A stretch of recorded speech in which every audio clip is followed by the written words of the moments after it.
The golden rays of the setting sun streamed through the chrome-trimmed windows of Danny's diner, casting long shadows across the checkered floor. The air hummed with the familiar symphony of sizzling burgers, clinking dishes, and the low murmur of evening conversations.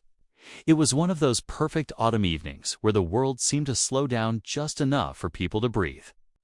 Marcus Reynolds sat alone in a corner booth, his broad shoulders hunched slightly as he stirred his coffee with quiet deliberation. At 34, he carried himself with an understated grace that most people mistook for shyness. His weathered hands, scarred from years of service, cradled the ceramic cup, gently, hands that had diffused bombs in hostile territories. Hands that had pulled fellow soldiers from burning wreckage. Hands that had known both devastating violence and tender mercy. But tonight, Marcus was just a man trying to enjoy a strawberry milkshake and a moment of peace. He'd been home from deployment for 6 months now, medically retired after taking shrapnel to save his unit in a classified operation overseas. The Navy Cross tucked away in his closet meant little compared to the lives he'd saved that day. The physical wounds had healed, but the transition to civilian life remained his greatest challenge.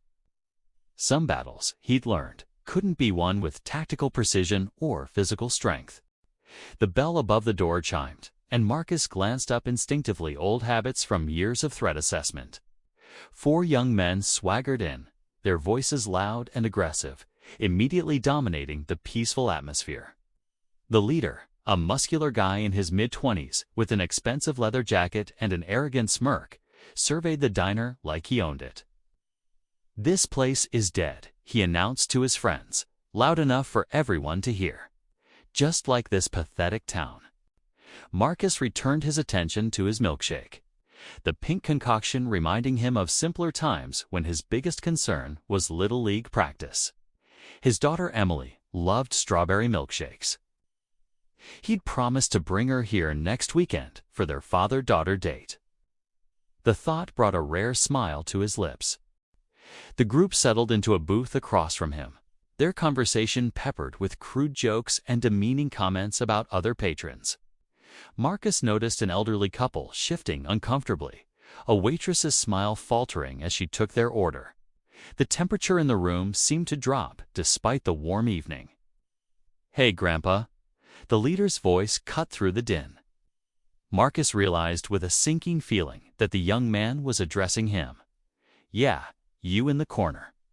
You look like you've seen better days. Life hit you hard, huh?" His friends erupted in laughter. Marcus took a slow breath, the kind they'd taught him in meditation therapy for PTSD. Count to 5. Release. Don't engage. He'd faced down armed insurgents without flinching, but civilian confrontations required a different kind of courage, the courage to walk away. "I'm talking to you." The bully stood up, emboldened by his audience. His name was Tyler, though Marcus didn't know it then. Tyler came from money, the kind of privilege that convinced him the world was his playground, and other people were merely props in his personal show. The diner had gone quiet. Even the kitchen sounds seemed muted. Marcus looked up, meeting Tyler's eyes with a calm, steady gaze that held no malice, no fear, just an ocean of experience that Tyler couldn't begin to fathom. "I heard you, son," Marcus said softly. "I'm just enjoying my milkshake." "I hope you enjoy your evening too." The kindness in his voice seemed to confuse Tyler momentarily. In his world, confrontation meant escalation. Kindness was weakness. His face reddened. "Don't sun me, old man. You sitting there all quiet, thinking you're better than everyone?" Tyler grabbed his own chocolate milkshake from the table. "Let me help cool you down." Time seemed to slow as Tyler approached, his intentions clear. The waitress gasped. The elderly gentleman started to stand, but his wife pulled him back. And Marcus simply closed his eyes for a moment, accepting what was about to happen. The cold, thick liquid hit him square in the face and chest, dripping down his simple gray t-shirt onto his jeans. The shock of it, the humiliation designed to break him, settled over the diner like a toxic cloud. Tyler's friends howled with laughter, recording on their phones, already imagining the social media glory. Marcus sat perfectly still, milkshake dripping from his close-cropped hair, sliding down his weathered face. He slowly reached for a napkin, wiping his eyes with the same careful precision he'd once used to disarm explosives. One wrong move could mean devastation. One right move could save everyone. "Feel better now?" Marcus asked quietly, looking up at Tyler with eyes that had seen horrors this young man couldn't imagine, and had also seen breathtaking beauty in the darkest places. Tyler faltered. Something in that steady gaze unsettled him. "What are you gonna do about it, old-timer? Cry? Call the cops? Run away?" Marcus stood slowly, unfolding to his full 6'2" height.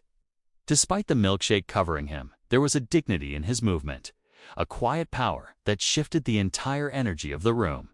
He wasn't threatening, he wasn't aggressive. He was simply present. Fully, completely present. "I'm going to forgive you," Marcus said simply. The words hung in the air like a bell's resonance. Tyler blinked, confused. "What?" "I forgive you." Marcus's voice was steady, gentle even. "You're hurting inside, aren't you? People who are at peace don't need to tear others down. Whatever battle you're fighting with yourself, I hope you find your way through it." The diner had become a cathedral of silence. Tyler's friends had stopped laughing, phones lowering slowly. The vulnerability in that moment, Marcus covered in milkshake, speaking words of grace instead of vengeance, cracked something open in the room. "I've seen what happens when anger meets anger," Marcus continued, pulling out his wallet not to fight, but to pay his bill. "I've been in places where young men barely older than you lie in the sand, crying for their mothers because someone's hatred met someone else's hatred. I've held dying friends who wished they'd chosen kindness over pride just one more time." Tyler's face had gone pale. His bravado was crumbling like a sandcastle against the tide. "You don't know anything about me," Tyler said, but his voice had lost its edge. "You're right, I don't," Marcus agreed, placing money on the table with a generous tip for the waitress. "But I know this strength isn't about dominating others. Real strength is choosing kindness when you have the power to destroy. Real courage is vulnerability in a world that celebrates hardness." He started toward the door, dripping milkshake with every step, and then he paused. Looking back at Tyler, he added, "You have that strength in you. I can see it. The question is whether you'll choose to use it." As Marcus pushed open the door, the elderly man stood up, beginning to clap slowly. The waitress joined in. Then others, until the diner filled with applause. Not for victory in a fight, but for victory over the impulse to fight. Tyler stood frozen, his friends silent, the phones that had captured his cruelty now capturing his shame. But in that shame was the seed of something else, the possibility of change. 3 weeks later, Marcus returned to Danny's diner with his daughter, Emily. As they slid into their favorite booth, a young man approached hesitantly. It took Marcus a moment to recognize Tyler without the arrogant sneer. "Sir," Tyler's voice cracked. "I'm sorry. I've been carrying what I did to you and what you said to me every single day. You had every right to press charges, to fight back, to dot anything. But you chose grace." Marcus studied him carefully. "What changed?" "Everything," Tyler admitted, sliding into the booth across from them with permission. "I went home that night and really looked at myself. I've been angry since my father died 2 years ago. Angry at the world, taking it out on everyone. You showed me that my pain doesn't give me permission to cause pain." Emily watched the exchange with wide eyes, her strawberry milkshake forgotten.